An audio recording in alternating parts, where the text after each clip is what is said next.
예, 금요일 비하인드 뉴스. 오늘도 정치부 김혜미 기자 나와 있습니다. 첫 번째 키워드부터 볼까요? 네, 첫 번째 키워드는 두 번째 초대 거부입니다. 예. 문재인 대통령이 여야 당대표, 여야 5당 대표를 청와대로 초청을 했는데요. 예. 한 명이 불참 의사를 밝혔습니다. 홍준표 대표죠? 네, 예. 홍준표 대표인데요. 한번 그 이유를 들어보시겠습니다. 앞으로도 5당 회동에는 참여치 않는다. 앞으로도 참여할 생각이 없다. 대통령 귀국 시점에 맞춰서 정치 쇼하러 온 거예요. 예, 이 정치 쇼라는 것. 그러니까 이제 보통 대통령이 뭐 해외 순방 갔다가 돌아왔을 때 보고하고 그러는데 네. 그럴 때 어떻게 이제 뭐 그런 이야기 듣고 그런 모습으로만 자랑을 듣지는 않겠다 뭐 그런 의미라고 볼 수 있는 거겠죠. 그런데 여기서 5당 회동은이라고 했습니다. 5당 네. 회동은. 그렇다 그렇죠. 그러면 혹시 이제 대통령하고 자유한국당 대표 둘이 만나는 뭐 양자 회동 같은 것은 뭐 응할 수 있다. 그런 의미로 볼 수 있을까요? 홍준표 대표는 명확히 그에 대해서 입장을 밝히지는 않았습니다. 예. 하지만 지금의 5당 체제보다는 민주당과의 1대1 구도를 통해서 보수 결집을 노리겠다는 게 사실 홍 대표가 대선 전부터 줄곧 가져왔던 전략입니다. 예. 그런데 청와대도 생각은 없어 보입니다. 아, 예. 어제 전병헌 정무수석이 국회를 찾았는데요. 기자들이 문재인 대통령이 그러면 홍준표 대표와 1대1 회동을 할 가능성이 있냐 이렇게 물었는데 예. 그럴 계획은 없다라고 예. 선을 그었습니다. 그건 또 아무래도 다른 야당들도 감안을 했기 때문에 이제 그렇게 또 이야기를 한 거겠죠. 네. 자, 그런데 홍준표 대표는 지난번 청와대가 여야 당대표 초청했을 때 그때도 참여하지 않아서 이 키워드가 지금 두 번째 초대 거부가 된 거죠? 네, 그렇습니다. 그때 당시에도 이제 문재인 대통령이 한미 정상회담 결과를 설명한다고 초청을 했는데요. 예. 당시에도 들러리는 서지 못하겠다 이러면서 참여하지 않고 아, 들러리라는 표현을 직접 썼습니까? 그럼요. 예. 네, 좋습니다. 예. 그래서 충북 청주의 수해 현장을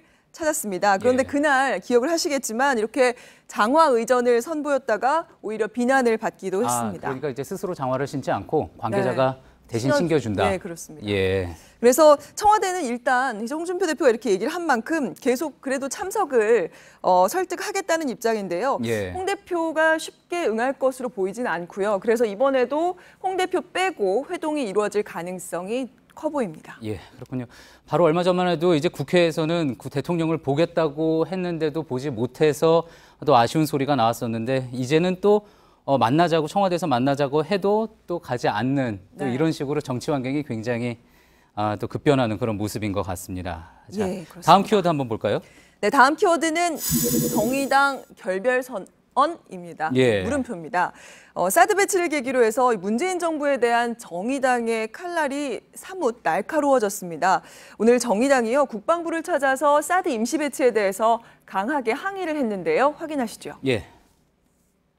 강대국이 기침을 하면 벌벌 떨면서 이렇게 나약한 정치 권력이 유독 주민들한테는 강했습니다. 예, 이게 문재인 정부를 두고 한 이야기인데 그렇습니다. 발언 강도가 상당히 세네요. 네, 오늘 이랬지만 어제는 또 더 강한 표현도 썼습니다. 예. 정의당에서 아침 회의 때요. 이제 이런 말들이 나왔다라면서 보도 자료를 냈는데 예. 20분 후에 다시 한번 수정 보도 자료가 나왔습니다. 지금 보시면 그래서 도대체 이게 왜 이런가 했더니 문재인 정부가 트럼프 대통령의 푸들로 전락했다라고 하는 김종대 의원의 발언이 삭제된 것이었습니다. 예, 저 푸들, 정치권에서 푸들이라는 용어가 나왔던 게 기억하기로는 2000년대 중반에 네. 영국이 이라크전 참전을 결정하면서 이제 영국 내부에서 이제 부시 대통령의 네. 토니 블레어 총리가 이제 부시 대통령이 푸들이 됐다 이런 이야기 나왔던 것 같은데 이제 그런 식으로 해서 같이 네. 비유를 해가지고 김종대 의원이 이야기했던 거군요. 예, 그래서 그 푸들이라는 단어 때문에 단어의 민감성 때문에 이제 삭제를 한 것으로 정의당이 설명을 했는데요. 예. 어쨌든 초기에 굉장히 우호적이었던 분위기가 지금 좀 많이 바뀌고 있는 상황입니다. 그렇군요. 초기에 상당히 뭐 말씀하신 대로 정부에 상당히 정의당이 이제 문재인 정부 초기에는 우호적인 모습이었는데 점점 갈수록 여러 가지 면에서 분위기가 조금씩 또 달라지는 모습이 발견이 되고 있는 것 같습니다. 네, 이 사드 배치 문제뿐만이 아니고요. 오늘 여러 사안들에 대해서 이 정의당이 다른 목소리를 냈는데요.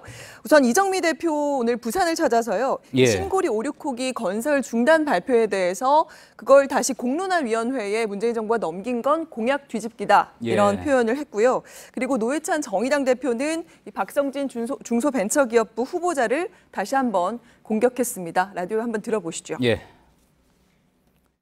생활보수라고 얘기하는데 제가 볼 때는 생활보수가 아니에요. 예. 극우가 생활화되어 있는 그런 가치관을 갖고 있는 분인데 그게 과연 그런 국무위원이라는 중책을 맡는 게 맞느냐는 거죠.